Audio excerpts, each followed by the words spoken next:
Hello दोस्तों, कैसे हैं आप सब। स्वागत है आप सभी का कॉमिक वर्ल्ड चैनल पर। तो चलिए दोस्तों, शुरू करते हैं राज कॉमिक्स में परमाणु सीरीज़ का अगला कॉमिक विशेषांक death.com।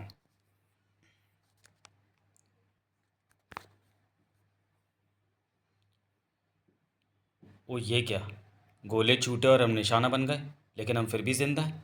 हाँ परमाणु, ना तो हमारे शरीर से खून बहा और ना ही हमें पीड़ा हुई। आखिर ये क्या रहस्य है।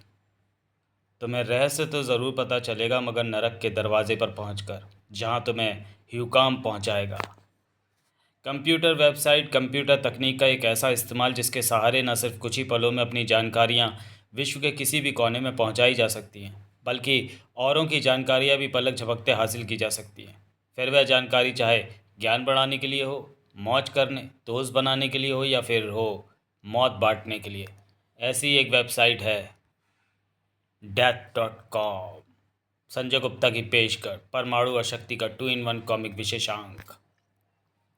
नाम ह्यूकॉम, जन्म स्थान अमेरिका, पावर अनलिमिटेड, और अपनी उसी अनलिमिटेड पावर के बल पर पूरे विश्व पर राज करने की ख्वाहिश की शुरुआत उसने अपने जन्म स्थान अमेरिका को तबाह करने की कोशिश से की।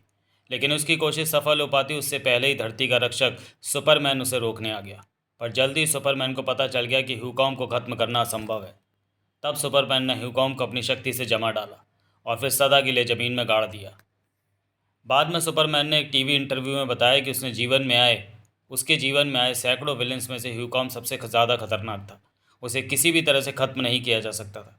अगर जमा कर ज़मीन में ना गाड़ दिया होता तो इस समय ह्यूकॉम दुनिया पर एक बहुत बड़ा खतरा बनकर मंडरा रहा होता। दुनिया के सबसे शक्तिशाली सुपर हीरो सुपरमैन ने यह सब अपने मुंह से कहा। यस मैडम, तभी तो एक अमेरिकी वासी ने ह्यूकॉम के कारनामों से प्रभावित होकर ह्यूकॉम से संबंधित www.death.com नामक वेबसाइट शुरू की, ताकि सारी दुनिया विश्व की उस सबसे विनाशकारी शक्ति के बारे में जान सके और ये महसूस कर सके कि विनाशकारी शक्ति का अंत भी विनाश ही होता है। ह्यूकॉम का अस्तित्व सचमुच डराने वाला है, लेकिन ये डर सिर्फ आम इंसानों के दिलो दिमाग के लिए। वंडर वुमन के दिलो दिमाग में तो ह्यूकॉम के अस्तित्व को एक बार फिर दुनिया के सामने लाने की इच्छा जाग चुकी है। यानी आप अमेरिका की धरती में दफन ह्यूकॉम को निकालना चाहती हैं मैडम। असंभव। यह असंभव है मैडम। ह्यूकॉम को नहीं निकाला जा सकता, क्योंकि वह सुपरमैन की पावर से फ्रीज हुआ है और सुपरमैन की पावर की कार्ड को ईजाद करने में वर्षों लग जाएंगे। नहीं, अब यह असंभव नहीं, क्योंकि मैं जानती हूँ कि सुपरमैन की पावर की कार्ड को चुटकियों में कैसे और कहाँ से हासिल किया जा सकता है। स्क्रीन पर परमाणु का चित्र उभर रहा था। परमाणु जब किसी की निगाहों में होता है तो उसकी निगाहों में होती है दिल्ली। इस वक्त परमाणु वंडर रोबो की निगाहों में है, डॉक्टर डील, और हमारी निगाहों में है यूनाइटेड स्टेट्स ऑफ अमेरिका, जहाँ ह्यूकॉम दफन है। लेकिन मेरी समझ में अभी भी नहीं आया कि हम ह्यूकॉम को कैसे आज़ाद कराएंगे।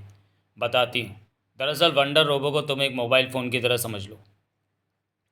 जिस तरह से मोबाइल फ़ोन से मैसेज भेजा या लिया जा सकता है, ठीक उसी तरह से वंडर रोबो किसी भी तरह की ऊर्जा को खींचकर मेरे इस यंत्र में प्रेषित कर सकता है, जिसे मैंने नाम दिया है वंडर गन।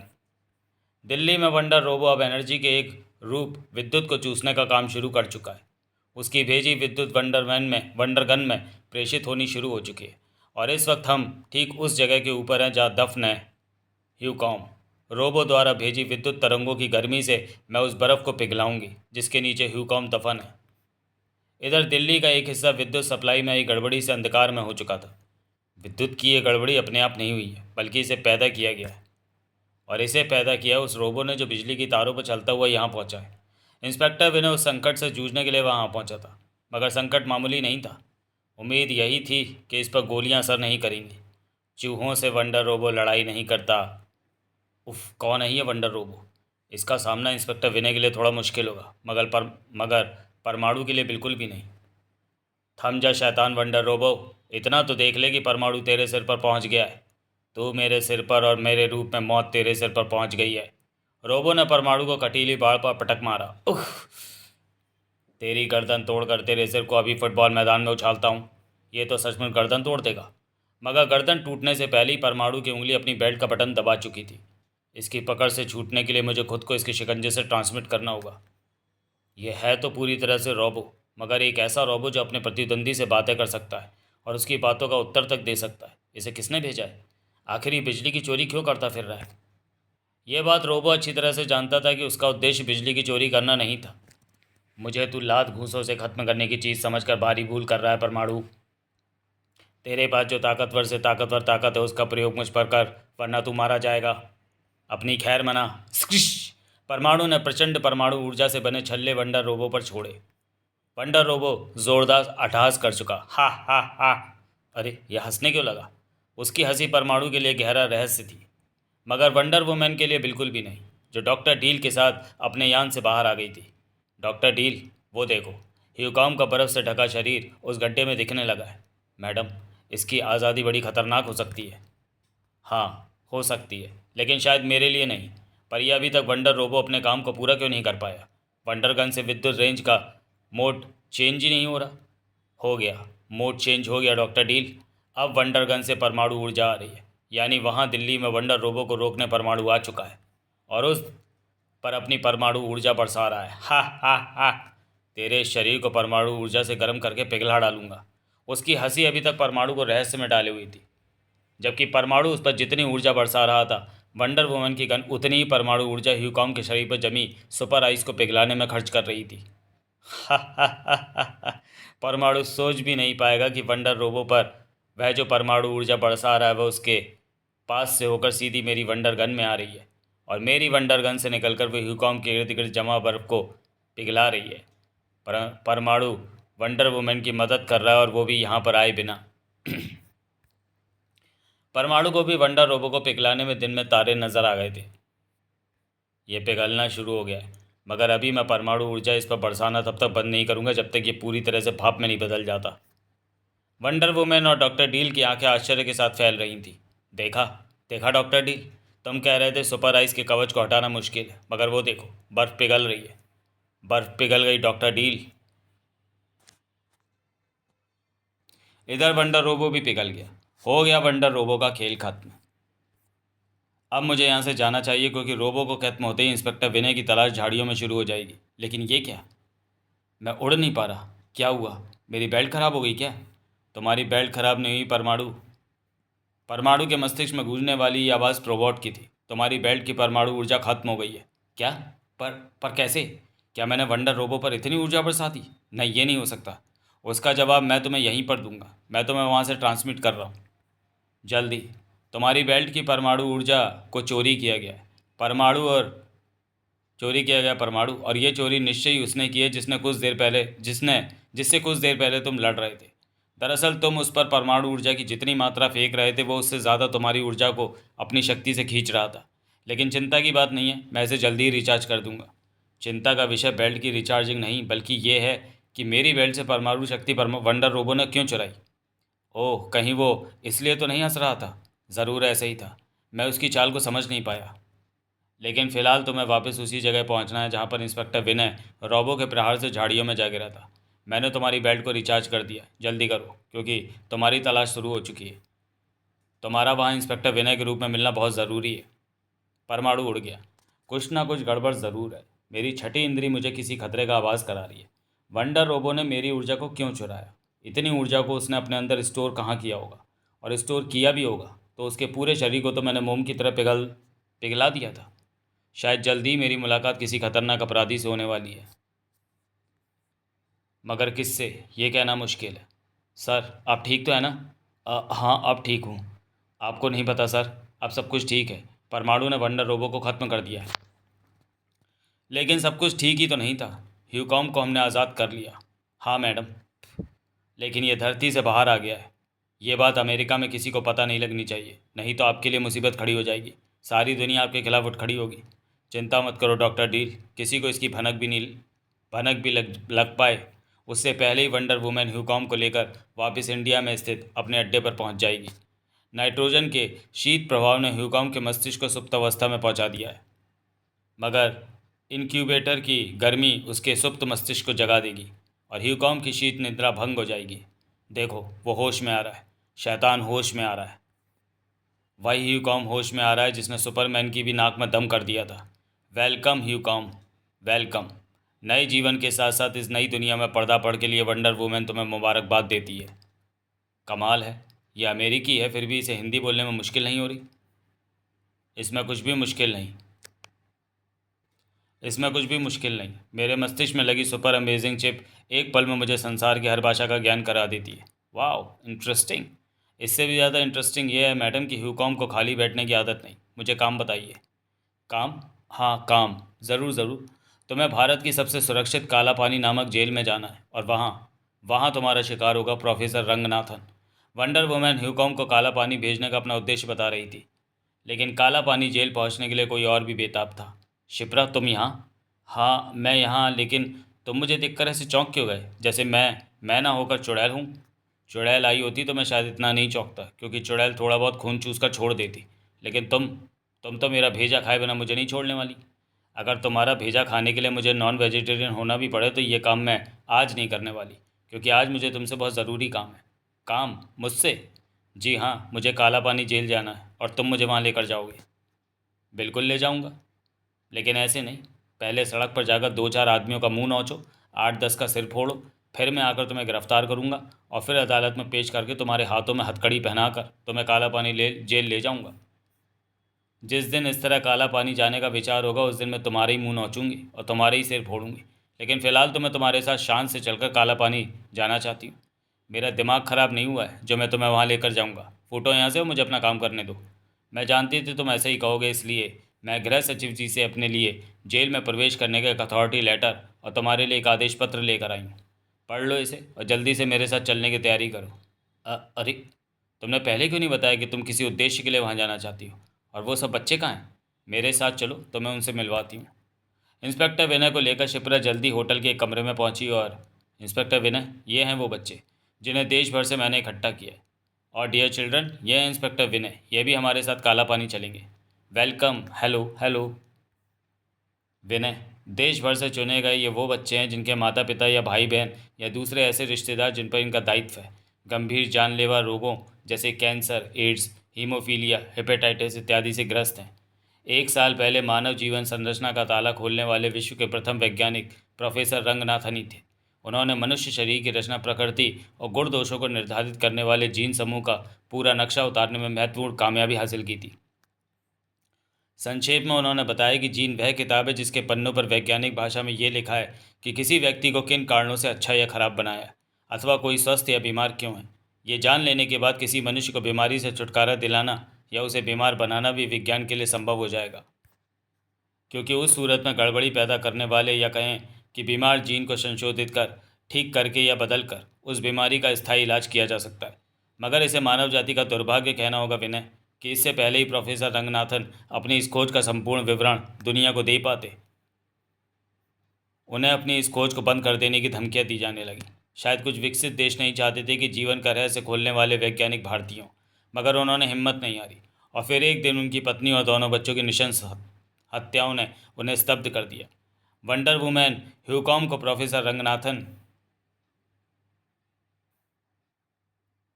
के विषय में विस्तार से सब कुछ बताती जा रही थी।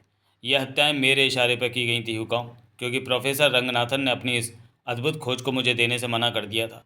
उसकी खोज को विश्व का कोई भी विकसित देश मुझसे करोड़ों डॉलर में खरीद लेता। फिर अपनी पत्नी और बच्चों की मौत के सदमे ने उसकी ज़ुबान पर ताला लगा दिया। उसने प्रण कर लिया कि जो आविष्कार उसके परिवार की तबाही का कारण बना वो उस आविष्कार को कभी किसी को नहीं बताएगा।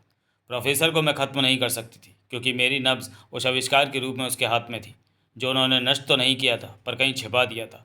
उसे मैंने अपने अड्डे से जाने दिया, लेकिन मेरे अड्डे में मेरे सामने आने वाला कोई भी शख्स स्कैनिंग मशीन के आगे से गुजर कर आता या जाता है। बॉडी स्कैनर अपने सामने से गुजरने वाले प्रत्येक शख्स के बड़ी बारीकी के साथ चित्र खींचते हैं। डॉक्टर डील ने उन चित्रों पर यूं ही निगाह डाली तो अनायासी एक गड़बड़ पर उनकी निगाहें केंद्रित हो गईं। ओह नो, ये क्या? डॉक्टर डील ने प्रोफेसर रंगनाथन की कलाई की 4 इंच लंबी एक नस की गड़बड़ को पकड़ लिया। ये देखिए मैडम, इंसान के शरीर में ये नस कहीं भी नहीं होती। इस नस को प्रोफेसर की कलाई में अलग से प्रत्यारोपित किया गया और ये काम प्रोफेसर खुद ही कर सकता है। पर यह भी तो हो सकता है कि ये नस प्रोफेसर के शरीर में हो। नहीं मैडम, क्योंकि ये नस बेजान है, इसमें खून का संचार नहीं हो रहा और ऐसी नस किसी भी शरीर में नहीं होती। ये रबड़ की नस प्रतीत होती है। मुझे तो लगता है कि प्रोफेसर ने जीन थेरेपी का फॉर्मूला इसी नस में छिपाकर उसे अपनी कलाई में प्रत्यारोपित कर लिया है। ओह गॉड, काश हमने उसे जाने ना दिया होता। मगर मेरी उम्मीदों पर पानी फिर गया, क्योंकि परमाणु की राय पर सुरक्षा कारणों से प्रोफेसर रंगनाथन को तब तक अति सुरक्षित काला पानी जेल के एक विशेष सेल में भेज दिया गया था, जहां वो बिल्कुल सुरक्षित था। और ये सही भी है। देश की सर्वाधिक सुरक्षित जगह है वो, जहां प्रोफेसर की जान को कोई खतरा नहीं। मगर अब तुम्हारे आने के बाद स्थिति बदल चुकी है हुकॉम। तुम्हें काला पानी जाना और प्रोफेसर की कलाई चीर कर निकाल लाना है जीन थेरेपी का फॉर्मूला।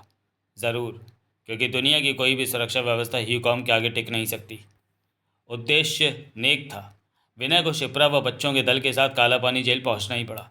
आपकी कोशिश अच्छी है मिस शिप्रा, लेकिन प्रोफेसर पर यह कोशिश कामयाब होगी या नहीं ये तो वक्त बताएगा, क्योंकि यहाँ आने के बाद प्रोफेसर को किसी ने बोलते नहीं देखा।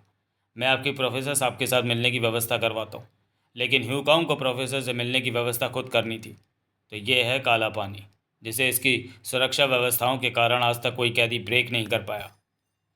मगर आज इसे मैं तोड़ूंगा। आज जेल के अधिकारियों को पता चल जाएगा कि ये जेल कागज़ के लिफाफे की तरह है, जिसे फोड़ा जा सकता है। इधर व्यवस्था कर दी गई है, मगर इंस्पेक्टर विनय, आपको यहीं रुकना पड़ेगा, क्योंकि प्रोफेसर के डॉक्टर का कहना है कि ज़्यादा भीड़ भाड़ देखकर प्रोफेसर साहब पर उल्टा असर भी हो सकता है और आप लोगों की मेहनत बेकार जा सकती है। कोई बात नहीं, मैं यहीं रुकता हूँ। मिस्टर राकेश, इन्हें प्रोफेसर साहब के चैम्बर में ले जाओ। Yes sir. अगर ये कोशिश सफल हो गई तो कई भयंकर बीमारियों से जूझते हज़ारों लाखों लोगों को एक नई जिंदगी की किरण नज़र आने लगी। देश की सर्वाधिक सुरक्षित जेल की सुरक्षा व्यवस्था शिप्रा इत्यादि को नहीं दिखाई दे रही थी, क्योंकि उन्हें आधिकारिक रूप से वहां लाया गया था। मगर ह्यूकॉम के आगे सुरक्षा की दीवारें मौजूद थी, जिनकी तरफ वो बढ़ा चला जा रहा था। क्या उसका इरादा दीवार से टकराकर जान देने का था? इन दीवारों को टूटना होगा। ह्यूकॉम की कलाई ऊंची हुई और छूट पड़े लेज़र बुलेट्स। चिंग चिंग। ये लेज़र बुलेट 3 फुट मोटी लोहे की चादर को भी काट सकती हैं।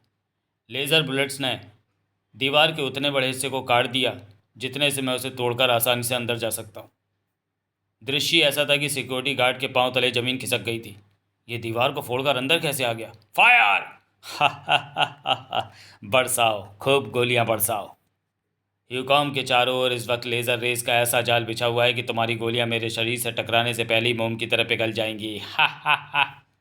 जबकि ह्यूकॉम ने दीवार तोड़कर जो हरकत की थी, उसके बाद पूरी जेल में खतरे का सायरन गूंज उठा। यह अलार्म कैसा बज रहा है जेलर साहब? कुछ गड़बड़ हुई है, मुझे फ़ौरन कंट्रोल रूम में पहुंचना होगा। इंस्पेक्टर विनय भी जेलर के साथ ही कंट्रोल रूम में पहुंचा। क्या हुआ भटनागर, अलार्म क्यों बजाए? हैरत अंगेज है सर, आप खुद देख लें। ये कौन है? ओह गॉड, इस पर तो गोलियों का भी असर नहीं हो रहा। ये अपने आप को ह्यूकॉम कह रहा था सर। उसने गार्ड्स पर अपनी कलाई पर जुड़ी विचित्र गनों से हमला कर दिया है सर। और ये देखिए सर, वो सभी गार्ड्स जिन्हें गोलियां लगी हैं पानी की तरह पिघल गए हैं। ओ गॉड, ये बाहर से अंदर आया है। इसका निशाना कोई कैदी है, या तो ये किसी को मारने आया या छुड़ाने। मगर वो कौन है? ये सेल नंबर 7 की तरफ बढ़ रहा है। उसमें तो प्रोफेसर रंगनाथन को रखा गया है। कहीं इसका निशाना भी प्रोफेसर रंगनाथन तो नहीं? शिप्रा व बच्चे भी उधर ही गए। मुझे उधर लेकर चलो, मैं वहाँ जाना चाहता हूँ। इंस्पेक्टर विनय, आप हमें डिस्टर्ब कर रहे हैं। शिप्रा व बच्चों की जिम्मेदारी मुझ पर है। मुझे मेरा काम करने दें प्लीज़। आपसे रिक्वेस्ट है कि आप वेटिंग रूम में मेरा इंतज़ार करें। ठीक है, लेकिन उन पर कोई आँच आई तो जिम्मेदार आप होंगे। मैं खुद यहाँ से जाना चाहता था, क्योंकि जब तक मैं वहाँ से न हटता परमाणु अपना काम शुरू नहीं कर पाता। जेल की व्यवस्थाएं सुदृढ़ सही, पर जो आदमी जेल के अंदर आ गया वो प्रोफेसर तक भी पहुँच सकता है। फिलहाल ऐसा लगना चाहिए कि परमाणु जेल के अंदर से नहीं बल्कि बाहर से अंदर आया है। उसके लिए पहले मुझे इस कक्ष से बाहर जाना होगा और फिर इधर उधर फैले गार्ड्स की निगाहों के सामने से होते हुए गुजरना होगा। अरे ये तो परमाणु है। परमाणु की इस वक्त ज़रूरत है। जेलर की निगाहें ह्यूकॉम पर थीं। ये इस वक्त सिक्योरिटी पावर पॉइंट नंबर 3 की तरफ बढ़ रहा है, जहाँ फर्श से छत तक कोहरा छाया रहता है, यानी पूरी गैलरी में जड़ कण व्याप्त हैं। जैसे ही इसके कदम इस हिस्से के फर्श को छुएंगे, इन जल कणों में विद्युत प्रवाहित हो जाएगी और ह्यूकॉम को जोरदार झटका लगेगा। ओह करंट! ह्यूकॉम ने अपना बढ़ा हुआ कदम अनायास ही पीछे हटा लिया। ये सारा क्षेत्र जल कणों से भरा है और इन जल कणों में इलेक्ट्रिक चार्ज उस वक्त पैदा हुआ जब मैंने अपना कदम आगे बढ़ाया। अगर मैं अपना कदम आगे ना बढ़ाऊँ तो क्या तब भी ये चार्ज पैदा होगा? तब ये चार्ज पैदा नहीं हो रहा। यानी ये तभी पैदा होगा जब मैं फ़र्श पर कदम रखूँगा। तो मुझे फ़र्श पर कदम रखने की ज़रूरत नहीं, क्योंकि मैं चमगादड़ की तरह छत पर उल्टा लटक कर भी चल सकता हूँ। परमाणु को उसका ये तरीका पसंद नहीं आया था। तुझे ये गैलरी परमाणु पार करवाएगा ह्यूकॉम। परमाणु की वहाँ मौजूदगी ने जेलर को हैरत में नहीं डाला था। अरे परमाणु, जो अक्सर यहाँ आता रहता है, आज आते ही इसे भी मिल गई ह्यूकॉम की हरकतों की भनक। परमाणु ने ह्यूकॉम को सिक्योरिटी पॉइंट नंबर 3 से बाहर ला पटका।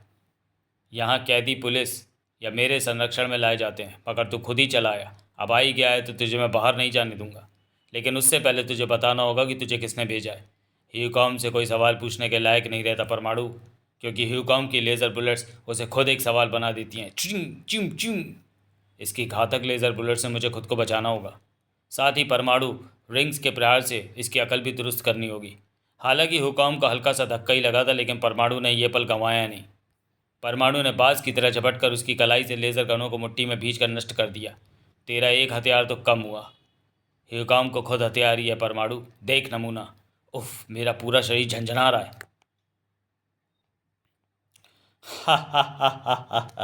मेरे शरीर में सैकड़ों उपकरण लगे हैं परमाणु, जिनमें से एक ऐसा है जो प्रकाश की हल्की सी किरण की हल्की सी ऊर्जा को भी कई गुना ज़्यादा करके उससे बिजली बना सकता है।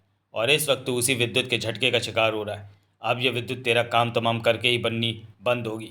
विद्युत प्रहार के कारण मेरा पूरा शरीर ही बेकार हो गया है, लेकिन शायद मैं ह्यूकॉम द्वारा पैदा की गई इस मुसीबत से छुटकारा पा सकता हूँ। मुझे वो रास्ता ह्यूकॉम ने ही सुझाया। वो कह रहा था कि इस वक्त उसे ऊर्जा प्रकाश की किरणों से मिल रही है, और यहाँ प्रकाश का स्रोत केवल वह ट्यूबलाइट है, जिसे अगर मैं थोड़ी सी कोशिश करूँ तो तोड़ सकता हूँ। शुक्र है ह्यूकॉम की रिस्ट गन मेरे पाँव के पास ही पड़ी है। लाइट का स्रोत खत्म होते ही ह्यूकॉम के शरीर में बिजली बननी बंद हो गई, और अब मैं तेरे शरीर में बिजली दौड़ाऊँगा, वो भी बिना बिजली के। ये देख। तो चलिए दोस्तों, मिलते हैं डेथ.com के दूसरे और अंतिम भाग में अगले वीडियो में। तब तक के लिए धन्यवाद।